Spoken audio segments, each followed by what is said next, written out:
नमस्कार, जय हिंद, वंदे मातरम। साथियों, मैं अभिषेक मिश्रा आज आप सभी लोगों का हमारे दृढ़ संकल्प 2.0 पर न्यू एनसीईआरटी हिस्ट्री की क्लासेस में बहुत बहुत स्वागत करता हूं। आज की इस क्लास में हम डिस्कस करेंगे क्लास 7 की न्यू एनसीईआरटी हिस्ट्री का चैप्टर नंबर 6। हमारे आज के इस चैप्टर का नाम है ईश्वर से अनुराग, एंड ये चैप्टर भक्ति काल के ऊपर आधारित है। इस चैप्टर को हमने दो पार्टों में डिवाइड किया है। पार्ट 1 का वीडियो आ चुका है। जिन लोगों ने अभी तक पार्ट 1 का वीडियो नहीं देखा है, डिस्क्रिप्शन बॉक्स में हमने वीडियो दे दिया है। साथ ही साथ हमने प्लेलिस्ट की लिंक भी दे दी है। प्लेलिस्ट के माध्यम से अभी तक के क्लास 6 से लेकर के आए हुए एंड आने वाले भी वीडियोस आप इसी प्लेलिस्ट में देख पाएंगे। तो जिन लोगों ने अभी तक हमारे चैनल को सब्सक्राइब नहीं किया है, हम आपको बता दें हमारे चैनल पर न्यू एनसीईआरटी हिस्ट्री की क्लासेस चल रही हैं। इसके बाद में ज्योग्राफी, पॉलिटी सभी की क्लासेस करवाई जाएंगी, एंड हमारे मेन चैनल पर ज्योग्राफी और पॉलिटी की भी क्लासेस चल रही हैं। उसकी भी प्लेलिस्ट हमने डिस्क्रिप्शन बॉक्स में दे दी है। तो जिन लोगों ने अभी तक हमारे चैनल को सब्सक्राइब नहीं किया, कर लीजिएगा। साथ ही साथ बेल आइकन को जरूर प्रेस कर देना ताकि हमारे द्वारा डाले गए हर वीडियो का नोटिफिकेशन आपको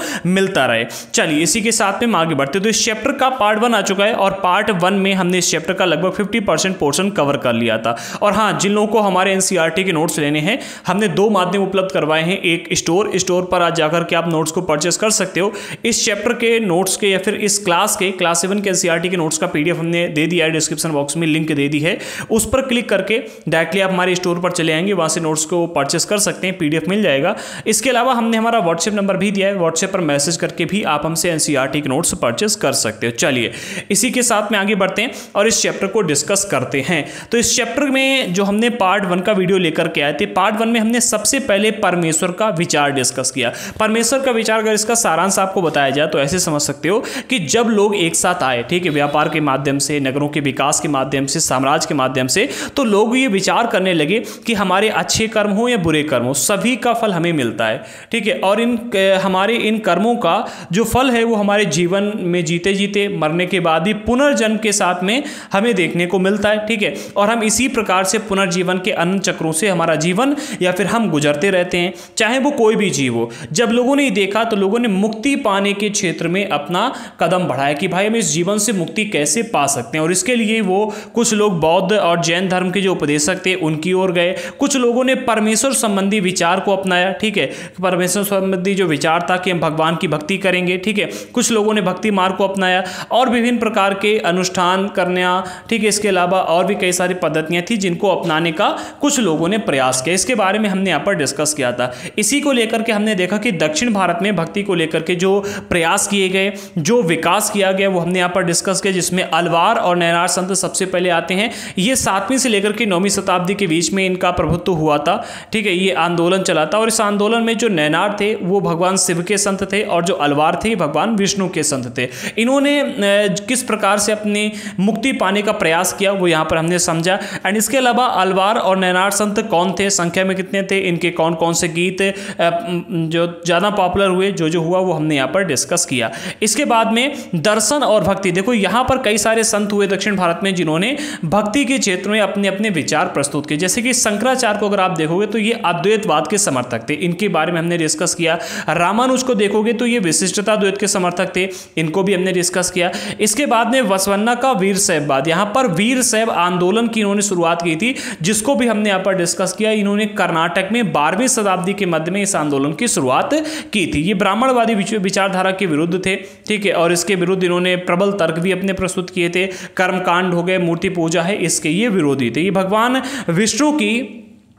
भगवान विष्णु की पूजा करने में ज़्यादा, मतलब उनकी आराधना करना, ठीक है, उनके ऊपर गीत लिखना, इसके अलावा और भी कई सारी चीज़ें थी, तो उनमें ही ज़्यादा अपना विश्वास रखते थे। महाराष्ट्र के संतों के बारे में हमने पार्ट 1 में डिस्कस किया।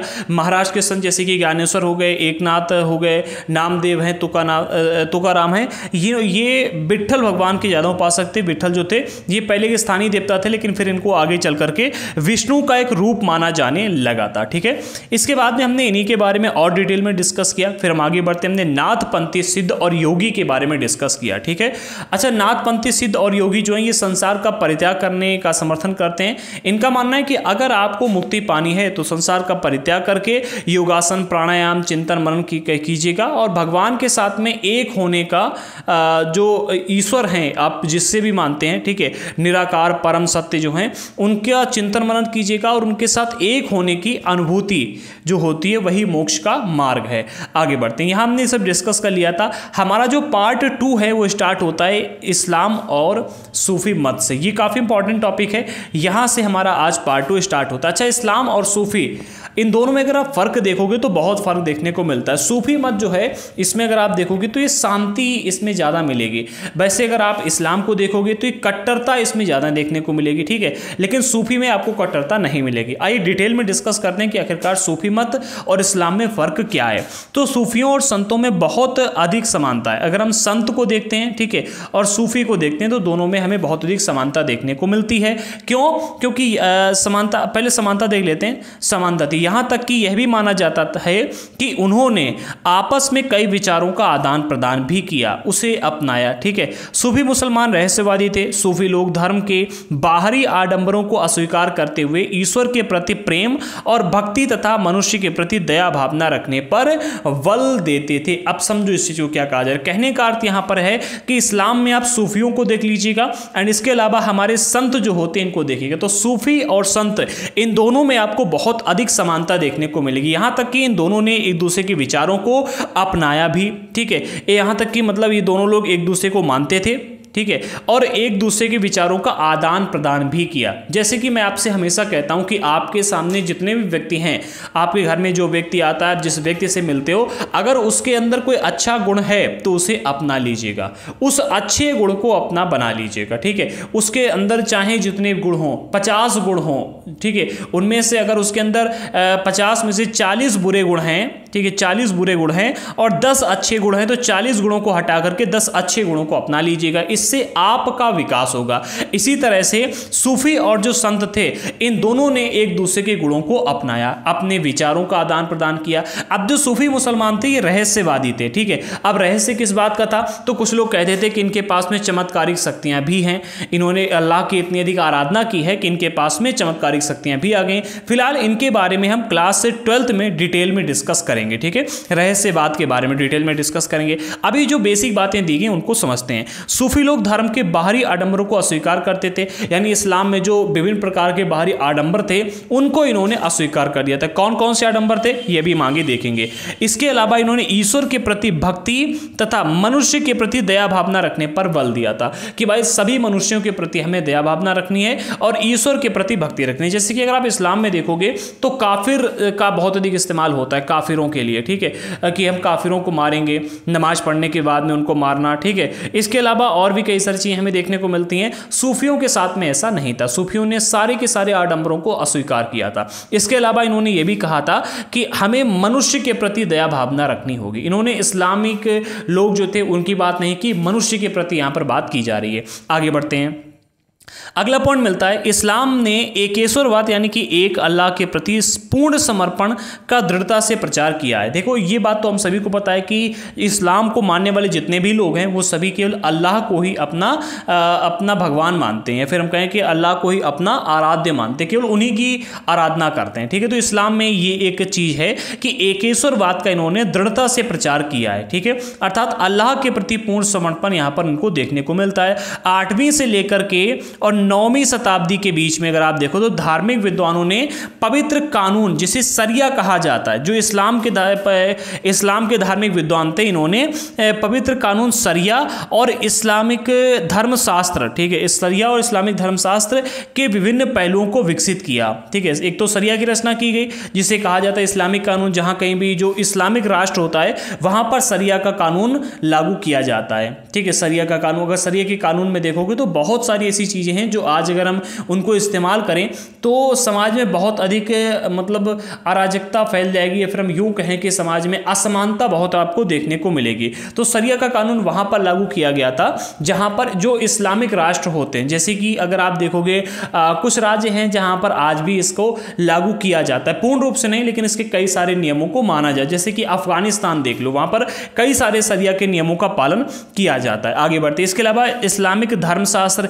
इसकी इसकी भी रचना 8वीं से लेकर के 9वीं शताब्दी के बीच में ही हुई है। आगे बढ़ते इस्लाम धीरे धीरे और अधिक जटिल होता गया। जैसे जैसे इस्लाम आगे बढ़ा, नए नए कानून बनते गए, नए नए नियम बनते गए और जटिलता इसमें बढ़ती गई। जबकि सूफियों ने एक अलग रास्ता दिखाया। जो सूफी संत थे इन्होंने क्या किया, अपना एक अलग रास्ता दिखाया जो कि ईश्वर के प्रति व्यक्तिगत समर्पण पर बल देता था कि भाई हमें ईश्वर के प्रति अपना व्यक्तिगत समर्पण देना है, लोगों के बारे में नहीं देखना है, समाज के बारे में नहीं देखना, हम ईश्वर के प्रति समर्पित हैं, बस यही। ठीक है। इन्होंने मुस्लिम धार्मिक विद्वानों द्वारा निर्धारित विशद कर्मकांड और आचार संहिता को बहुत कुछ अस्वीकार कर दिया। जैसे कि शरिया का यहाँ पर नियम लाए तो इन्होंने इसको भी अस्वीकार कर दिया। इस्लामिक धर्मशास्त्र लेकर आए, इन्होंने इसको भी अस्वीकार कर दिया। इनका कहना यह था, जो हमें सूफी संत देखने को मिलते हैं, इनका कहना यह था कि भाई हम ईश्वर से उसी तरह से जुड़े रहेंगे जैसे एक प्रेमी अपने प्रियतमा से जुड़ा रहता है। ठीक है। जैसे कि गर्लफ्रेंड बॉयफ्रेंड जुड़े रहते हैं, पूरा घर लग जाए, समाज लग जाए, अलग नहीं होते हैं। ठीक है। बहुत सारे वीडियो वायरल हुए हैं। ठीक है।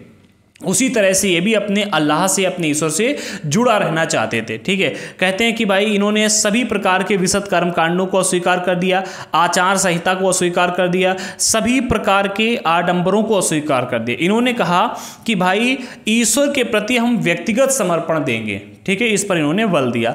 आगे बढ़ते, संत और कवियों की तरह सूफी लोग अपनी भावनाओं को व्यक्त करने के लिए काव्य रचना किया करते थे। अब अगर आप इस्लाम में देखोगे तो गाना या फिर कहें कि संगीत, जो गीत हैं, इस पर बैन लगा हुआ है। कहते कि अगर आप इस्लाम को फॉलो करते हो तो आप गाना वगैरह नहीं गा सकते। ठीक है। या फिर सुन नहीं सकते। लेकिन यहां पर अगर आप देखोगे तो सूफी संतों ने काव्य रचना को अपना एक माध्यम बनाया था। कहते हैं कि संत और कवियों की तरह, जैसे हम देखते हैं हमारे सनातन धर्म में कई सारे गीतों की रचना की गई है, संत और कवि इनकी रचना किया करते थे, तो इन्हीं के तरह इस चीज को सूफियों ने अडॉप्ट कर लिया। ठीक है। इन्होंने स्वीकार किया, इन्होंने कहा कि भाई आप लोगों की तरह हम भी, सूफी लोग भी अपनी भावनाओं को व्यक्त करने के लिए कि ईश्वर से, वो अल्लाह से कितना प्रेम करते हैं, उसको व्यक्त करने के लिए इन्होंने काव्य रचना की। ठीक है। गद्य में एक विस्तृत साहित्य तथा किस्से कहानियां इन सूफी संतों के इर्द गिर्द विकसित हुए। तो धीरे धीरे एक पूरा विस्तृत साहित्य विकसित हो गया और कई सारे किस्से कहानियां,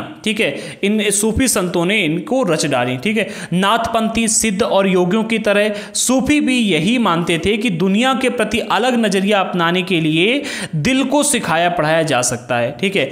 और जा सकता है। उन्होंने किसी औलिया या पीर की देखरेख में जिक्र, जिसको कहते हैं नाम का जाप, अल्लाह के नाम का जाप करना, चिंतन, उनको ध्यान लगाना, समा अर्थात उनके ऊपर गाना गाना, रक्स अर्थात नृत्य, ठीक है, इसके अलावा नीति चर्चा, सांस पर नियंत्रण आदि के जरिए प्रशिक्षण की विस्तृत रीतियों का विकास किया। जैसे आप सनातन धर्म में देखते हो इन सभी चीज़ों का प्रयोग किया जा रहा था, तो इन्होंने क्या किया, जैसे नाथपंथी थे, सिद्ध थे, योगी थे, जब इनके ये संपर्क में आए तो इन्होंने इन चीज़ों को भी एडॉप्ट कर लिया। जबकि अगर आप इस्लाम में देखोगे तो ना तो नृत्य है, ना ही गाना है, ना ही, देखो चिंतन की तो हम बात नहीं कर सकते, बट जिक्र, नाम का जाप अगर आप देखो, अधिक नाम का जाप नहीं है, अल्लाह की आराधना करना है। ठीक है। सांस पर नियंत्रण ये भी नहीं है, नीति चर्चा ये भी नहीं है। ठीक है। मतलब ये तो है, थोड़ी बहुत है, बट ज़्यादा नहीं है। ठीक है।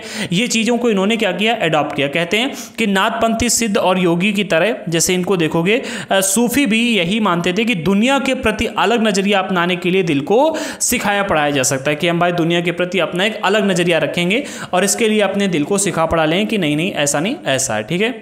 भाई हमारा मन जो है, मन हमारा भटकता रहता है। ठीक है। आप किसी काम को करने के लिए चलो तो मन कहेगा, अगर उस काम में मन को इंटरेस्ट नहीं है तो कहेगा नहीं ये काम करो। आप पढ़ने चलो, कहेगा गेम खेलो। आप पढ़ने चलोगे, कहेगा कि नहीं मोबाइल पे एक पिक्चर देख लेते हैं, एक कॉमेडी वीडियो देख ले। तो इन्होंने कहा कि भाई मन को सिखाया पढ़ाया जा सकता है, और इन सभी चीज़ों का इन्होंने क्या किया, प्रशिक्षण की विस्तृत रीतियों का इन्होंने विकास भी किया। इस प्रकार आध्यात्मिक सूफी उस्तादों की सिलसिलाओं का प्रभुत्व हुआ। इनके बारे में डिटेल में जानकारी क्लास 12th में दी गई है कि भाई सिलसिला किसे कहते हैं। ठीक है। पीढ़ियों की बात की गई है, किसे कहते हैं। अभी आप बस इतना समझ लो, बेसिक बातें यहाँ पर दी गई हैं कि जब इन सभी रीतियों का विकास किया गया तो इस प्रकार से आध्यात्मिक सूफी उस्तादों की पीढ़ियां, इनको सिलसिला भी कहा गया, इसका प्रादुर्भाव हुआ। जैसे कि इन्होंने इन सभी चीजों का विकास किया, अब इनकी आने वाले संतानों ने इसको क्या किया, इन आगे आने वाली पीढ़ियों ने उसको और आगे बढ़ाया, तो इसी को सिलसिला कहा गया। जैसे कि आपने किसी चीज का विकास किया, अब आपकी संतान ने इसको आगे बढ़ाया, ठीक है, उसकी संतान ने उसको आगे बढ़ाया, तो एक चैन बनती चली गई, इसको क्या कहा गया, सिलसिला कहा कहा गया, ठीक है, सिलसिला चलता रहा, ठीक है, इसको सिलसिला कहा गया। वैसे डिटेल में ये दिया गया है, क्लास 12th में वहां पर डिस्कस करेंगे। इनमें से हर एक सिलसिला निर्देशों व धार्मिक क्रियाओं का थोड़ा बहुत अलग तरीका अपनाती थी। तो यहाँ पर ही देखने को मिलता है इनमें से जितने भी सिलसिला, जैसे कि अलग अलग कई सारे सूफी संत हुए हैं, ठीक है, तो सभी सूफी संतों ने अपने अलग अलग सिलसिले आगे बढ़ाए, ठीक है। तो जितने भी सिलसिले विकसित हुए, हर एक सिलसिला निर्देशों व धार्मिक क्रियाओं का थोड़ा बहुत अलग तरीका अपनाती थी, ठीक है। ऐसा नहीं कि सभी सिलसिले एक ही तरीके थे, थोड़ा बहुत अलग तरीका ये सभी अपनाते थे। आगे बढ़ते हैं। 11वीं शताब्दी से अनेक सूफी जन मध्य एशिया से आकर हिंदुस्तान में बसने लगे। 11वीं शताब्दी में अगर आप देखोगे तो हमारे भारत में अनेक सूफी संत आने लगे थे, ठीक है, 11वीं शताब्दी से ही, ठीक है। तो कहां पर आने लगे? हिंदुस्तान में आकर के बसने लगे। दिल्ली सल्तनत की स्थापना के साथ ही ये जो प्रक्रिया थी उस समय और भी मजबूत हो गई। जब दिल्ली सल्तनत की स्थापना हो गई, इस्लाम भारत में आ गया, मुगल राजा बन गए, तो इन्होंने इनको और अधिक प्रोत्साहन दिया। तो यहाँ पर और अधिक मध्य एशिया से आकर के हमारे यहाँ पर सूफी जन बसने लगे। जब मजबूत हो गई, जब उपमहाद्वीप में सर्वत्र बड़े बड़े अनेक सूफी केंद्र विस्तृत हो गए, ठीक है। जब यहाँ पर दिल्ली सल्तनत की स्थापना हुई तो इसके बाद में हमारे उपमहाद्वीप में हर जगह पर आपको बड़े बड़े सूफी केंद्र देखने को मिले। चिश्ती सिलसिला इन सभी सिलसिलों में सबसे अधिक प्रभावशाली था। चिश्ती सिलसिला, ठीक है, इन्होंने काफी अधिक अपना विकास कर लिया था, ठीक है। ये कहते हैं मोइनुद्दीन चिश्ती थे, ठीक है, तो उनके आगे ख्वाजा मोइनुद्दीन चिश्ती दिया गया, ठीक है। तो अजमेर की दरगाह इन्हीं के नाम से, ख्वाजा मोइनुद्दीन चिश्ती, इन्हीं के नाम से चिश्ती सिलसिला चला था। इन्होंने इसका विकास किया, फिर आगे आने वाली पीढ़ियों ने इसका मतलब आगे बढ़ाया, इनकी आगे आने वाली पीढ़ी ने, और आगे बढ़ाने के साथ में इसका विकास भी करते रहे, ठीक है। तो अनेक सूफी केंद्र विस्तृत हो गए। चिश्ती सिलसिला इन सभी सिलसिलों में सबसे अधिक प्रभावशाली था। इनमें औलिया की एक लंबी परंपरा थी, जैसे कि अजमेर में ख्वाजा मोइनुद्दीन चिश्ती, ठीक है। इसके बाद में आपको मिलते हैं दिल्ली में कुतुबउद्दीन बख्तियार काकी, पंजाब के बाबा फरीद, दिल्ली के ख्वाजा मोइनुद्दीन औलिया, इसके अलावा गुलबर्ग के बंदा नवाज गिसुदराज। तो इन सभी लोगों ने इन चिश्ती सिलसिलों को आगे बढ़ाया। सभी का एक एक चिश्ती सिलसिला था, आगे बढ़ा। आगे बढ़ते अब अगला टॉपिक हमें मिलता है इसी में, सूफी संत अपने खानकाह जो थी सूफी संस्था कह सकते हैं आप इसको, जहां पर सूफी संत आकर के रहते थे, आराम करते थे, यहीं पर आकर के लोगों से मिला करते थे, ठीक है। यहाँ पर इनसे लोग आकर के मिलते थे। तो जो सूफी संत थे अपने खानकाहों में विशेष बैठक का आयोजन करते थे, जहां पर सभी प्रकार के भक्तगण, जिसमें शाही घरानों के लोग भी आते थे, अभिजात भी आते थे, आम लोग भी शामिल होते थे, सभी आकर के इनसे मिलते थे। सूफी लोगों के साथ आध्यात्मिक विषयों पर चर्चा करते थे, जो आम जनता थी उनके साथ में, या फिर जो संत लोग इनसे आकर मिलते थे उनके साथ में आध्यात्मिक विषयों पर चर्चा करते थे। अपनी दुनियादारी की समस्याओं को सुलझाने के लिए भी संतों से आशीर्वाद मांगते थे। यहाँ पर आकर के लोग, भाई हम बीमार हैं, या हमारे घर में कलेश हो रहा है, या फिर हमारी नौकरी नहीं लग रही, या फिर हम बच्चा नहीं हमारे हो रहा है, तो इसके लिए इनसे आकर के लोग काफी आशीर्वाद लेने का भी प्रयास करते थे। अथवा संगीत तथा नृत्य के जलसों में ही शामिल होकर चले आते थे। तो काफ़ी सारे लोग होते थे, जब भी आप देखोगे प्रोग्राम होता है तो कई सारी चीज़ें होती हैं, तो यहाँ पर संगीत हैं, जलसे हैं, सारे होते रहते थे। कई लोग आते थे, इनसे आशीर्वाद लेते थे, कई लोग आकर के संगीत और जलसों में शामिल होकर के चले जाते थे। तो इस प्रकार से अगर आप देखोगे तो सूफी सिलसिला हमें देखने को मिलता है। अच्छा, डिटेल में सूफी सिलसिला हमें क्लास 12th में देखने को मिलेगा, जरूर देखना। पार्ट 2 वाली जो किताब है उसमें आपको पढ़ने को मिलेगा, हम डिटेल में डिस्कस करेंगे। आगे बढ़ते हैं। उत्तर भारत में धार्मिक बदलाव। अब यहाँ पर हम डिस्कस करें कि हमारे उत्तर भारत में धर्म के क्षेत्र में क्या क्या बदलाव हुए, क्योंकि उत्तर भारत में अगर आप देखो तो ब्राह्मणों का प्रभुत्व तो बहुत अधिक था, हमने देखा। दक्षिण भारत में ब्राह्मणों का इतना अधिक प्रभुत्व नहीं था, लेकिन उत्तर भारत में काफी था। तो इसको भी देखते हैं। 13वीं सदी के बाद में, कब? 13वीं सदी के बाद में उत्तरी भारत में भक्ति आंदोलन की एक नई लहर आई। कब? 13वीं सदी के बाद में भक्ति आंदोलन की एक नई लहर आई। यह एक ऐसा युग था जब इस्लाम, ब्राह्मणवादी हिंदू धर्म, सूफी मत, भक्ति की विभिन्न धाराओं ने और नाथपंथी सिद्ध और योगियों ने परस्पर एक दूसरे को प्रभावित किया। अब देखो हुआ क्या था, 11वीं सदी से पहले जो ब्राह्मण धर्म था, ब्राह्मणवादी हिंदू धर्म था, इसको केवल और केवल जो संत खड़े हो जाते थे उनसे चुनौती मिलती थी, जैसे कि नैनार और अलवार संत हो गए। इसके अलावा जो बौद्ध धर्म था और जैन धर्म था, इनसे चुनौती मिलती थी। लेकिन 13वीं सदी तक आते आते क्या हुआ, हमारे ब्राह्मणवादी हिंदू धर्म, जिसे सनातन धर्म भी कहा जाता है, इसको इस्लाम से भी चुनौती मिलने लगी, लगी, सूफी मत से भी चुनौती मिलने लगी, और भक्ति की जो विभिन्न धाराएं निकली थी जैसे कि नाथपंथी हो गए, सिद्ध हैं, योगी हैं, इनसे भी चुनौती मिलने लगी। ठीक है, तो अब इन समस्त जितने भी ये परंपराएं निकल के आए, चाहे इस्लाम हो, ब्राह्मणवादी हिंदू धर्म हो, सूफी मत हो, ये सभी एक दूसरे को परस्पर प्रभावित करने लगे। अच्छा, इसको लेकर के आगे क्या क्या गतिविधियां हुई, कौन कौन से संत निकल के आए उनको देखते हैं। सबसे पहले हम बात करते हैं तुलसीदास की। तुलसीदास और सूरदास जैसे कुछ संत, कुछ अन्य संतों ने उस समय विद्यमान विश्वासों तथा पद्धतियों को स्वीकार किया। ठीक है, ये जो टाइम है 13वीं सदी का, 13वीं सदी के बाद का, तो इस समय जो तुलसीदास जी थे इन्होंने क्या किया, तुलसीदास और सूरदास जैसे संत कई सारे आए, कुछ संत हुए, तो इन्होंने क्या किया, उस समय पर जो विश्वास थे, उस समय की जो पद्धतियां थी उनको स्वीकार किया। ठीक है, और स्वीकार करते हुए उन्हें सबकी पहुंच में लाने का प्रयास किया, जैसा चल रहा था उसी को उसी तरह से आगे बढ़ाने का प्रयास किया। जैसे कि तुलसीदास ने ईश्वर को भगवान राम के रूप में धारण, ये भगवान राम के बहुत बड़े उपासक थे। ठीक है, अवधी भाषा में जिसे पूर्वी उत्तर प्रदेश में बोली जाती है, इसमें इन्होंने एक मिनट स्वीकार किया। अवधी में लिखी गई तुलसीदास की रामचरितमानस उनके भक्ति भाव की अभिव्यक्ति और साहित्यिक कृति दोनों ही दृष्टियों में महत्वपूर्ण है। तो इन्होंने क्या किया था तुलसीदास जी ने, अगर आप इनको देखोगे तो इन्होंने ईश्वर को भगवान श्री राम के रूप में स्वीकार किया। इसके अलावा अवधी भाषा में रामचरितमानस की भी रचना की। ठीक है, और रामचरितमानस की जब इन्होंने रचना की तो इसको काफी सारे लोगों ने स्वीकार किया, देखा, पढ़ा, सुना। ठीक है, आज भी आप देखोगे 24 घंटे का पाठ इसका करवाया जाता है रामचरितमानस का। अच्छा, तुलसीदास जी से जुड़ी हुई एक बहुत ही इंटरेस्टिंग कहानी, आप हम सभी लोग आज हनुमान चालीसा पढ़ते हैं, इसकी रचना तुलसीदास जी ने की है, लिख लीजिएगा। ठीक है, एक बार की बात है। अच्छा, इसकी रचना हुई कैसे जानते हो, एक बार अकबर ने क्या किया था, इन्होंने ये बड़ा भक्ति करते थे श्री राम भगवान की, तो अकबर ने इनको क्या किया, जेल में डाल दिया। ठीक है, कि आप करो भक्ति। ठीक है, इन्होंने कहा कि भाई हमारे जो श्री राम प्रभु हैं वो बहुत ही माने हुए हैं, मतलब हम उनको भगवान की तरह मानते हैं, उनके अलावा और किसी को नहीं मानेंगे। तो अकबर के साथ इनकी कुछ बात हुई, फिर इनको जेल में डाल दिया और ये कहा गया कि यहाँ से निकल के दिखाओ। थोड़ी ही देर में महल के ऊपर बंदरों ने इतना बड़ा आतंक मचाया, इतना बड़ा हमला हुआ कि इनको तुरंत वहां से निकालना पड़ा। जब इनको जेल में डाला गया, ठीक है, तभी इन्होंने जेल में ही बैठे बैठे हनुमान चालीसा की रचना की थी। ठीक है, ये आप याद रखना, बहुत ही बड़ी कहानी उस समय की है, बहुत ही इंटरेस्टिंग। आगे बढ़ते, अब हम बात करते हैं सूरदास की। हमने यहाँ पर तुलसीदास, सूरदास दोनों लोगों का नाम लिया, सूरदास की बात करते हैं। सूरदास ने श्री कृष्ण के, सूरदास जी तो जो थे ये श्री कृष्ण भगवान के अनन्य भक्त थे। इन्होंने ईश्वर को श्री कृष्ण के रूप में देखा। ठीक है, उनकी रचनाएं सूरसागर, सूरसारावली एवं साहित्य लहरी है। इसमें इन्होंने अपनी क्या किया, अपनी अंदर के जो विचार थे उनको इसमें संग्रहित किया एवं उनके भक्ति भाव की अभिव्यक्ति करती है। ठीक है, ये जो रचनाएं हैं ये इनकी ये संग्रह हैं एवं उनके भक्ति भाव की अभिव्यक्ति को अभिव्यक्त करते हैं। तो इनको पढ़ करके आप इनके भक्ति भाव को समझ सकते हैं कि ये श्री कृष्ण भगवान से कितना प्रेम करते थे। अकबर और जहांगीर इनके समकालीन थे।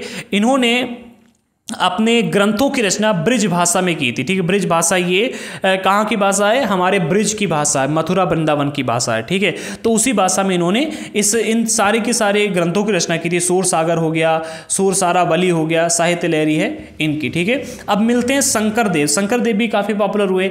असम में इनका जन्म हुआ था। ठीक है, असम के शंकरदेव 15वीं शताब्दी में ही हुए थे। ठीक है, इन्होंने भगवान विष्णु की भक्ति पर बल दिया था। असमिया भाषा में नाटक एवं कविताओं की रचना इन्होंने की थी। इन्होंने नामघर, ठीक है, नामघर जो कि कविता पाठ और प्रार्थना गृह, एक नामघर की स्थापित करने की पद्धति चलाई थी, जहां पर कविता पाठ किया जाता था और प्रार्थना गृह थे, यहां पर आकर के ईश्वर से प्रार्थना कर सकते थे। ठीक है, पहली बात याद रखो कि असम से थे। ठीक है, असम से थे। दूसरी बात 15वीं शताब्दी में इनका जन्म हुआ था। तीसरी बात, इन्होंने नामघर स्थापित करने की पद्धति चलाई थी जो कि आज तक चल रही है। ठीक है, ये 4 बातें होंगी। इसके अलावा इनकी जो रचनाएं थी अगर आप देखोगे तो असमिया भाषा में की रचनाएं देखने को मिलती हैं। नाटक एवं कविताओं को इन्होंने लिखा था। ठीक है, आगे बढ़ते हैं। हमारा अगला पॉइंट इसी में दिया रहा है कि शंकर देव की भक्ति का सार अगर आप देखोगे तो एक शरण नाम धर्म, अर्थात एक सर्वोच्च सत्ता के प्रति समर्पण का इन्होंने प्रचार किया था। इनकी यही भक्ति भाव था। ठीक है, इनकी भक्ति का सार ये कि एक सर्वोच्च सत्ता के प्रति समर्पण रखो। अच्छा, भगवान विष्णु को सर्वोच्च देव माना गया है, इसी वजह से ये भगवान विष्णु के भक्त थे और इन्होंने एक शरण नाम धर्म, ठीक है, इन्होंने इसका समर्पण किया, यही इनके भक्ति का सार रहा है, इसके नाम से जाना जाता है। शंकर देव की इस जो शिक्षाएं हैं वो भगवत गीता और भगवत पुराण इसके ऊपर आधारित थी। इन्होंने जितनी भी शिक्षाएं दी वो भगवत गीता और भागवत पुराण के ऊपर आधारित शिक्षाएं प्रदान की। उन्होंने ज्ञान के प्रसार के लिए सत्र एवं मठों की स्थापना की और प्रोत्साहित किया, इनकी स्थापना की और इनको काफी अधिक प्रमोट भी किया। आगे बढ़ते हैं, उनकी प्रमुख रचना में कीर्तन घोष शामिल है, ठीक है, एक मिनट, कीर्तन घोष शामिल है। इन्होंने जो रचनाएं की उसमें इनकी प्रमुख रचना है कीर्तन घोष, ठीक है, याद रखना। अब हम बात करते हैं मीराबाई की। अच्छा, मीराबाई के बारे में आप सभी लोगों को पहले से काफी जानकारी होगी, मीराबाई के बारे में डिस्कस करते हैं। मीराबाई एक राजपूत राजकुमारी थी जिनका विवाह 16वीं शताब्दी में मेवाड़ के राजसी घराने में हुआ था। कहां पर हुआ था?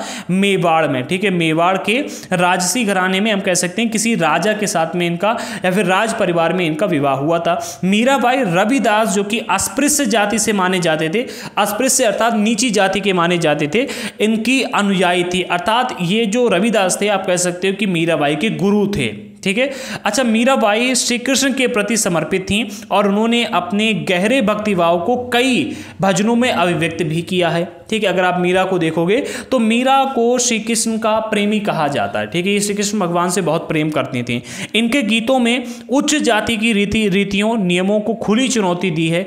जो इन्होंने जिन गीतों की रचना की उसमें इन्होंने जो ऊंची जाति के लोग थे उनको चुनौती दी है और जो समाज के रीतियां हैं, नियम हैं, उनको भी इन्होंने खुली चुनौती दी है। तथा इनके गीत राजस्थान व गुजरात के जनसाधारण में काफी लोकप्रिय भी हुए। जैसे इनके गीत आए तो लोग जैसे अपने साधारणतर काम करते, आप देखोगे घर पे जो महिलाएं होती काम करती, बर्तन धुल रही हैं, चक्की पीस रही होती थी, कपड़े धुलती थी, खाना बना रही होती थी, तो इन गानों को मुंह से गाती रहती थी, सुन लेती थी फिर गाती रहती। तो इस प्रकार से काफी लोकप्रिय हुए। इन संतों, जितने भी संतों के बारे में हमने डिस्कस किया, कबीरदास जी हो गए, कबीर तो नहीं हुए, कबीर को बाद में डिस्कस करेंगे, तुलसीदास हैं, सूरदास हैं, मीराबाई हैं, शंकरदेव हैं, तो इन सभी संतों की कृतियां जो हैं क्षेत्रीय भाषा में रची गई थी। आप देखो मीराबाई की जो रचना है वो किस में रची गई? इन्होंने अपने गुजरात की जनसाधारण भाषा में अपनी इसकी रचना की थी, ठीक है। गुजरात और राजस्थान जहां जहां पर ये गई वहां पर इन्होंने वहां की भाषा में रचना की। जबकि अगर आप देखो शंकरदेव की, तो इन्होंने जो रचना की अगर आप उसको देखोगे तो इन्होंने भी अपने क्षेत्रीय भाषा में ही रचना की। इसके अलावा अगर हम देखते हैं किनके, सूरदास के बारे में, तो इन्होंने ब्रिज भाषा में रचना की। तुलसीदास के बारे में बात करते हैं तो उन्होंने अवधी भाषा में रचना की है।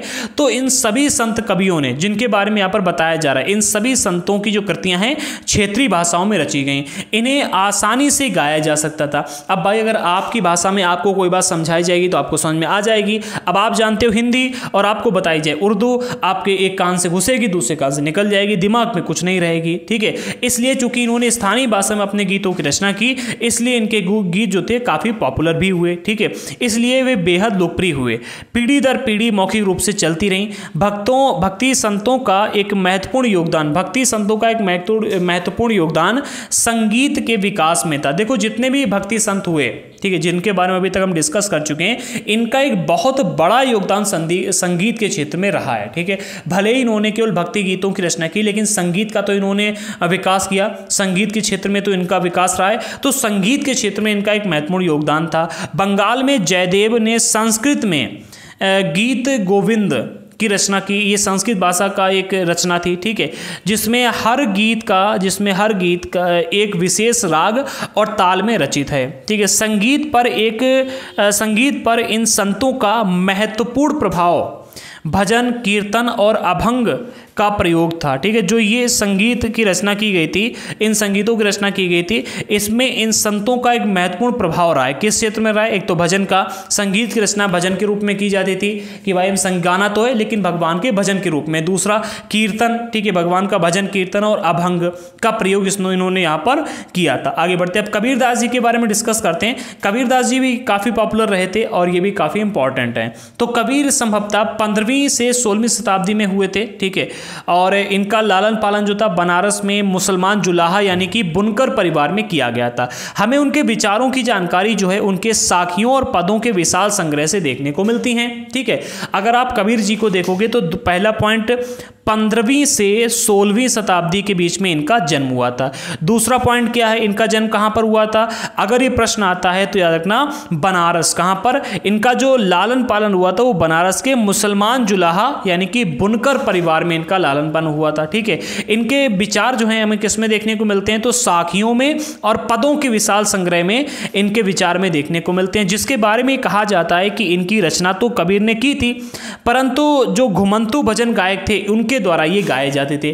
कबीर जी रचना कर देते थे, ज्यादा गाते नहीं थे, और जो घुमंतु गायक थे वो इनको गाया करते थे। इनमें से कुछ भजन गुरु ग्रंथ साहिब, पंचवाणी और बीजक में संग्रहित एवं सुरक्षित रखे गए। जिन्होंने रचना की उनको आगे चल करके पंचवाणी हो गया, गुरु ग्रंथ साहिब हो गया, बीजक है, इसमें संग्रहित एवं सुरक्षित किए गए। कबीर के उपदेश प्रमुख धार्मिक परंपराओं की पूर्ण एवं प्रचंड अस्वीकृति पर आधारित है। देखो उस समय पर जितनी भी धार्मिक परंपराएं चल रही थी इन सभी की क्या कहा जा रहा है, कबीर के जो उपदेश रहते थे, ठीक है, कबीर के जो उपदेश थे प्रमुख धार्मिक परंपराओं, चाहे हिंदू हो, मुसलमान हो, ठीक है, चाहे जौन सा धर्म हो, जो प्रमुख धार्मिक परंपराएं होती थी उनके पूर्ण एवं प्रचंड अस्वीकृति पर आधारित थी। जिस भी परंपरा को ये देखते थे और इनको ठीक नहीं लगती थी, बस उसी के ऊपर आज के टाइम पर हम लोग रोस्ट बनाते हैं। देखते हो टिकटॉक का रोस्ट हुआ, अच्छा नहीं लगा रोस्ट कर दिया गया, कोई व्यक्ति गलत काम करा उसका रोस्ट कर दिया गया। ये उसके ऊपर एक रचना कर देते थे, एक गीत लिख देते थे, या फिर एक साखी या फिर एक पद लिख देते थे। ठीक है,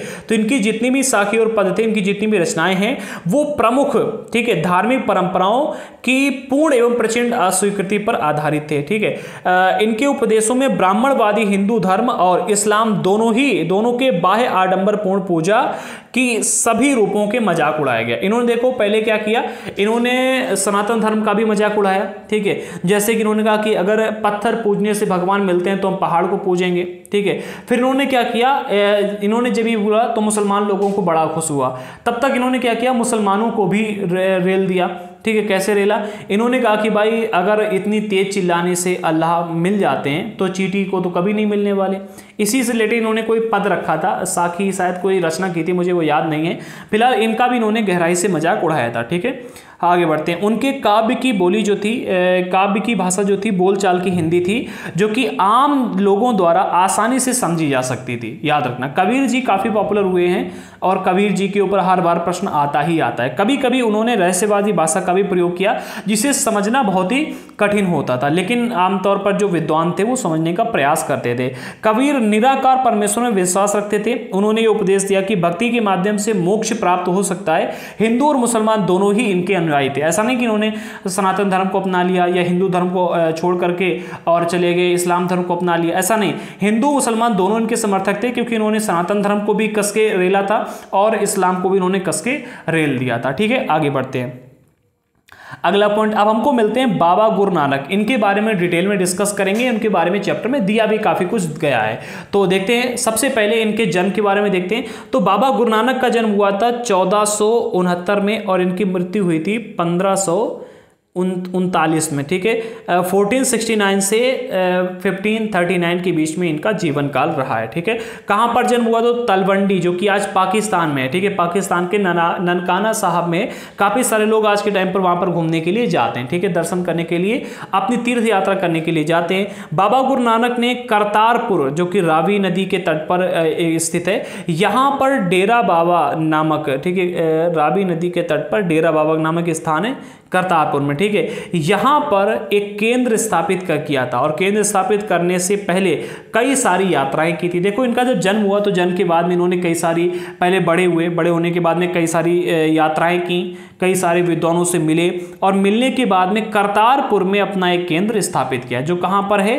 रावी नदी के तट पर डेरा बाबा नानक नामक स्थान पर इन्होंने अपना एक केंद्र स्थापित किया। उन्होंने अपने अनुयायियों के लिए करतारपुर में एक नियमित उपासना पद्धति अपनाई। इन्होंने कहा कि भाई जितने भी हमारे अनुयायी हैं वो सभी एक नियमित रूप से, एक मतलब सिस्टमैटिक ढंग से उपासना की पद्धति को अपनाएंगे, जिसके अंतर्गत उन्हीं के शब्दों अर्थात भजनों को गाया जाता था। मतलब जो बाबा गुरु नानक जी अपने शब्द बोल देते थे उन्हीं के शब्दों को गाया जाता था। ठीक है, गुरु नानक के अनुयायी अपने अपने धर्म या जाति अथवा लिंग भेद को नजरअंदाज करके एक सांझी रसोई में इकट्ठे खाते पीते थे।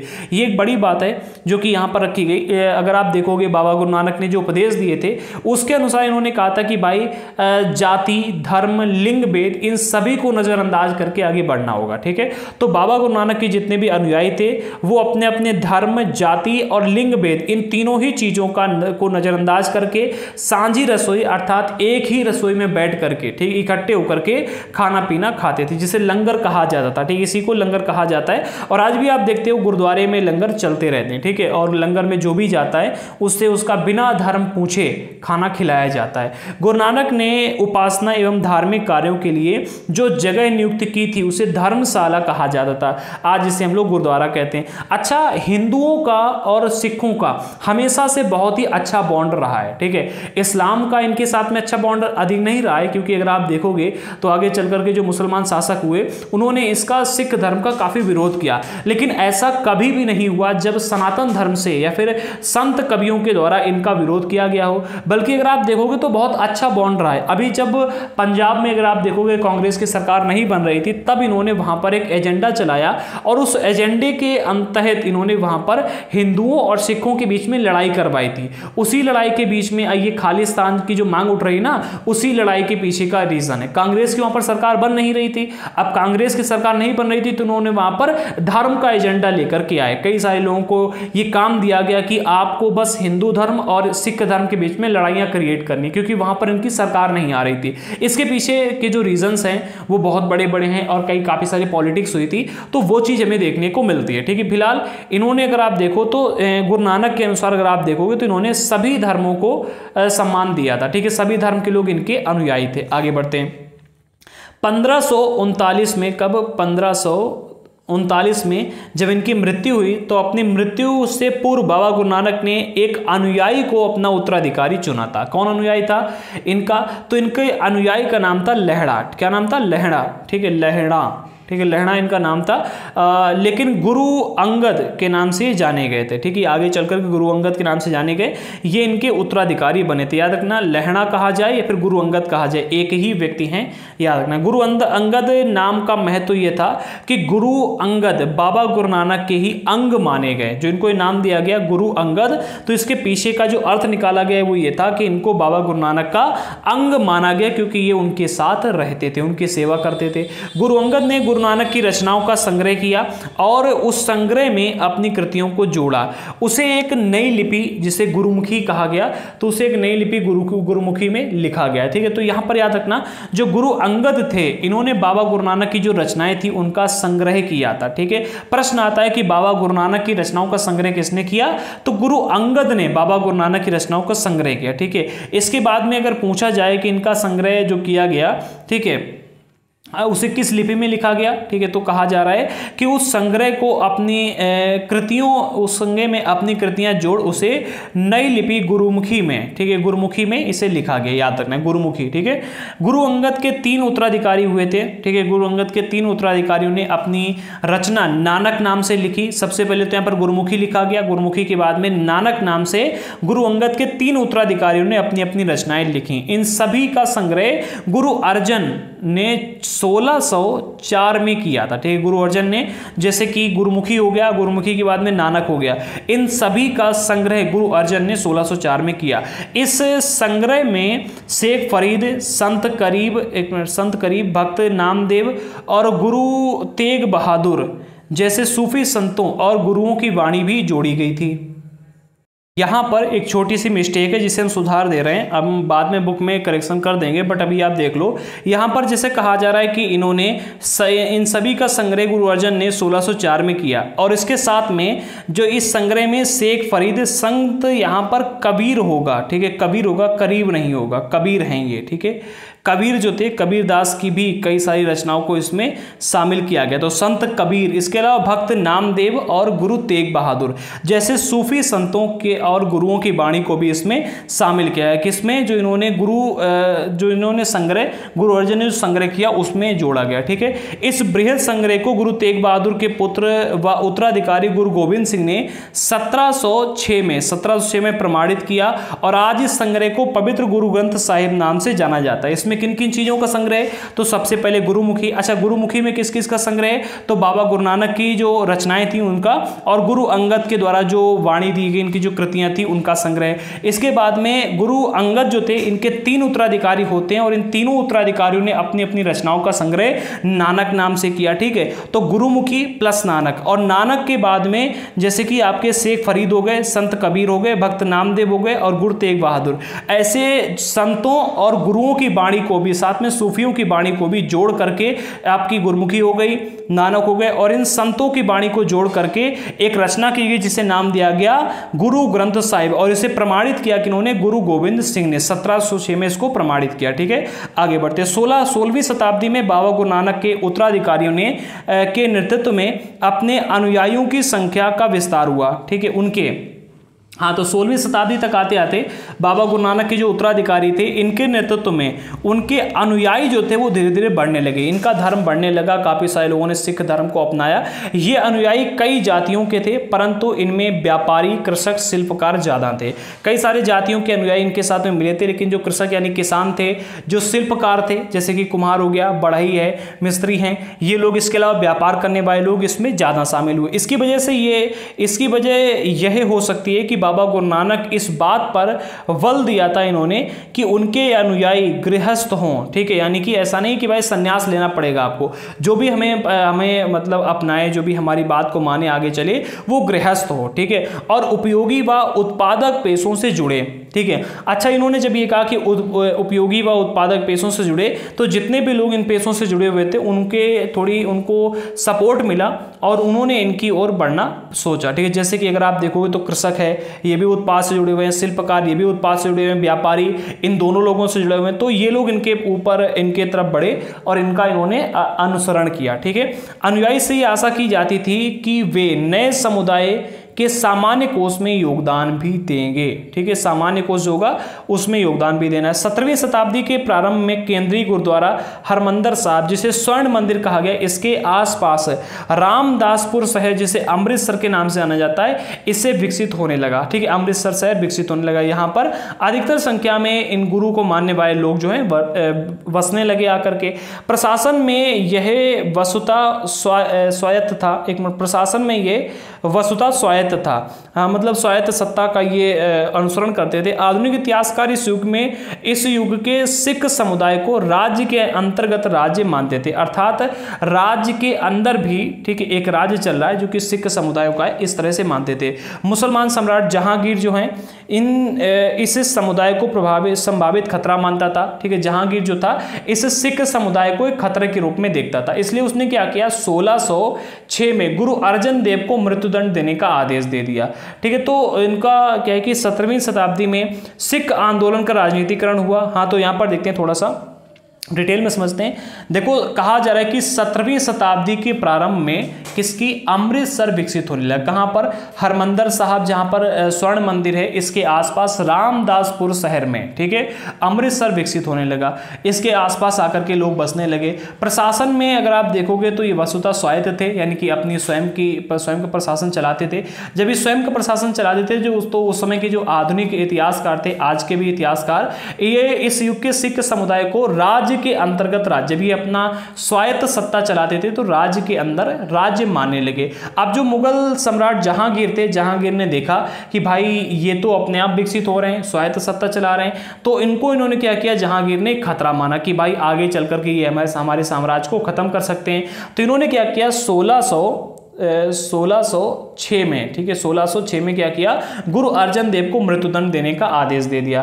फिर 17वीं शताब्दी में सिख आंदोलन का यहीं से राजनीतिकरण शुरू हो गया, जिसका दूरगामी परिणाम यह हुआ कि 1699 में गुरु गोविंद सिंह ने खालसा पंथ का निर्माण किया। खालसा पंथ के नाम से जाना जाने वाला सिख समुदाय अब एक राजनीतिक सत्ता बन गया। ठीक है, 1606 में गुरु अर्जन देव को मृत्युदंड दिया गया। 1699 में खालसा पंथ की स्थापना हुई। इससे पहले इसका राजनीतिकरण 1606 से पहले इसका राजनीतिकरण नहीं हुआ था, ठीक है। 1699 तक आते आते इसका राजनीतिकरण हो गया, ठीक है, और खालसा पंथ की स्थापना कर दी गई। आगे बढ़ते हैं। 16वीं और 17वीं शताब्दी की बदलती हुई ऐतिहासिक परिस्थितियों में ने सिख आंदोलन के विकास को प्रभावित किया। धीरे धीरे सिख आंदोलन का विकास हुआ, और जैसे जैसे 16वीं से लेकर के 17वीं शताब्दी के बीच में ऐतिहासिक परिस्थितियां बदल रही थी, अंग्रेजों का प्रभाव बढ़ रहा था, ठीक है, धीरे धीरे, और मुगलों की सत्ता कमजोर होती जा रही थी, नए नए राज्यों का विकास हो रहा था, ठीक है। हमने पिछले चैप्टरों में पढ़ा है कि जैसे कि अगर आप देखोगे तो कई सारे मुगलों ने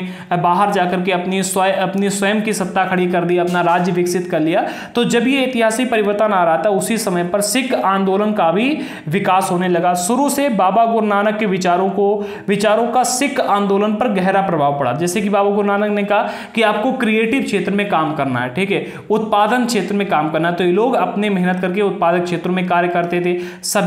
सभी जाति धर्म से हट करके इसमें जो लोग आते हैं स्वीकार किया था। तो उस तरह से एकता पर भी इन्होंने बल दिया। अच्छा, सनातन धर्म के साथ में इनका कभी भी कोई भी विरोध नहीं रहा, ठीक है, लड़ाइयां भी नहीं हुई, ठीक है। सनातन धर्म के साथ में अगर आप देखोगे, अगर राजनीतिक लड़ाई होगी वो बात की अलग हो, मुझे उसके बारे में जानकारी नहीं, बट धर्म को लेकर के यहां पर कभी भी कोई भी लड़ाई नहीं हुई, ठीक है। आगे बढ़ते हैं। तो शुरू से ही बाबा गुरु नानक के विचारों का सिख आंदोलन पर गहरा प्रभाव पड़ा। उन्होंने एक ईश्वर की उपासना के महत्व पर जोर दिया। उन्होंने आग्रह किया कि मुक्ति पाने के लिए जाति धर्म अथवा लिंग भेद कोई भी मायने नहीं रखता। अगर आपको मुक्ति पानी है इस जीवन से, ठीक है, जैसा कि स्टार्टिंग में मैंने बताया था, अगर आपको मुक्ति पानी है तो किसी भी जाति के हो, किसी भी धर्म के हो, किसी भी लिंग के हो, कोई भी मायने नहीं रखता। आप स्त्री हैं, पुरुष हैं, या दोनों ही हैं, ठीक है, या दोनों ही नहीं हैं, तो कोई भी मायने नहीं रखता। अगर आपको मुक्ति पानी है तो ईश्वर की उपासना आपको करनी होगी, ठीक है। इन्होंने ईश्वर की उपासना का महत्व किया। उनके लिए मुक्ति किसी निष्क्रिय आनंद की स्थिति में नहीं थी। जैसे कि मुक्ति पाने का अर्थ इनका ये नहीं था कि आपको आनंद प्राप्त हो रहा है, निष्क्रिय आनंद, कि आप भाई ईश्वर से एक अनुभूत कर रहे हैं, ईश्वर से एक होने की अनुभूति आपको प्राप्त हो गई, ठीक है, आपको निष्क्रिय आनंद प्राप्त हो रहा है। तो इन्होंने इसको नहीं स्वीकार किया, बल्कि सक्रिय जीवन व्यतीत करने के साथ साथ सामाजिक प्रतिबद्धता की निरंतर कोशिश में ही निहित है। मतलब इन्होंने कहा कि भाई आपको मुक्ति जो है, इन्होंने कहा कि मुक्ति के लिए किसी भी निष्क्रिय आनंद की स्थिति में होना सही नहीं है, बल्कि सामाजिक जो कार्य हैं, ठीक है, इन्होंने कहा कि भाई जीवन व्यतीत करने के लिए, करने के साथ साथ जैसे कि हम भगवान की भक्ति कर रहे हैं, अपना जीवन व्यतीत कर रहे हैं, उसी के साथ साथ समाज में भी अपनी हमें भूमिका निभानी होगी। सामाजिक प्रतिबद्धता की निरंतर कोशिश में भी निहित है। आपको समाज में निरंतर बने रहना है, सामाजिक कार्यों में भाग भी लेना है। गुरु नानक ने अपने उपदेशों का सार व्यक्त करने के लिए 3 शब्दों का प्रयोग किया। पहला है नाम। क्या है? नाम, अर्थात नाम का जाप करना। दूसरा है दान, ठीक है, क्या है? दान। नाम, दान और स्नान, ठीक है, 3 मिलते हैं, और तीसरा मिलता है स्नान। अब समझो, नाम से तात्पर्य है सही उपासना, ठीक है, नाम से तात्पर्य सही उपासना से। दान से तात्पर्य दूसरों का भला करना, ठीक है। स्नान का तात्पर्य है आचार विचार की पवित्रता। देखो, स्नान का तात्पर्य ये नहीं है कि हमारे शरीर की पवित्रता, आचार और विचारों की पवित्रता। हम जो सोच रहे हैं दूसरे के बारे में बुरा मत सोचें, ठीक है, हमारे विचारों की पवित्रता, हमारे आचारों, हमारे कर्मों की पवित्रता, ठीक है।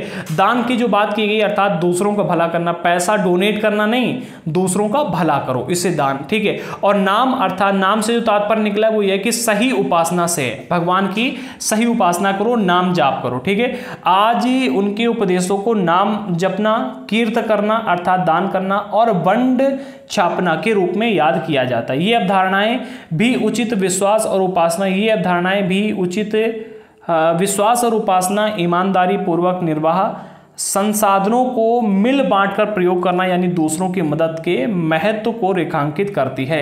बिल्कुल सही बात कहा जा रही है। जो अवधारणाएं हैं यहाँ पर, जो बातें बताई गई हैं, उचित विश्वास और उपासना, ठीक है, उचित विश्वास और उपासना, भगवान के ऊपर हमें विश्वास रखना है और भगवान की उपासना करें। दूसरा, ईमानदारी पूर्ण निर्वाह और संसाधनों को मिल बांटकर प्रयोग करना, कीर्त करना, ठीक है, दूसरों का भला करना, ठीक है। इसके अलावा यानी कि दूसरों की मदद करना, ठीक है, महत्व को रेखांकित करता है। तो ये चीज़ें यहाँ पर हमें इसमें देखने को मिलती है। आई होप कि इस चैप्टर में कोई भी ऐसा टॉपिक नहीं रह गया होगा जो कि आपको समझ में नहीं आया। हमने हर एक टॉपिक को बहुत ही डिटेल में डिस्कस किया, इसलिए हमने इस चैप्टर के 2 पार्ट किए ताकि आसानी से हम इस चैप्टर को समझ सकें। अब अगर कोई भी टॉपिक रह जाता है तो कमेंट बॉक्स में बता देना कि सर हमको ये टॉपिक समझ में नहीं आया, तो जब हम इसकी क्लासेस लाएंगे क्वेश्चंस वाली तो उसमें कंप्लीट कर देंगे। आई होप कि आपको सारे टॉपिक समझ में आए हों। जिन लोगों ने अभी तक हमारे चैनल को सब्सक्राइब नहीं किया कर लीजिएगा। हमारे चैनल पर क्लास 6 से लेकर के 12 तक की एनसीईआरटी की क्लासेस फ्री में लाई गई हैं। क्लासेस फ्री में देखने के लिए चैनल को सब्सक्राइब करके बेल आइकन को प्रेस कर देना। प्लेलिस्ट आपको डिस्क्रिप्शन बॉक्स में मिल जाएगी। एंड जिन लोगों को एनसीईआरटी के नोट्स प्राप्त करने हैं तो इसके लिए आप हमको व्हाट्सएप पर मैसेज कर सकते हैं, ठीक है। इसके लिए हमने हमारा ये नंबर दे दिया है, बट याद रखना नोट्स के लिए आपको पेमेंट करना होगा। तो मिलते हैं अगले वीडियो के साथ में, तब तक के लिए जय हिंद साथियों।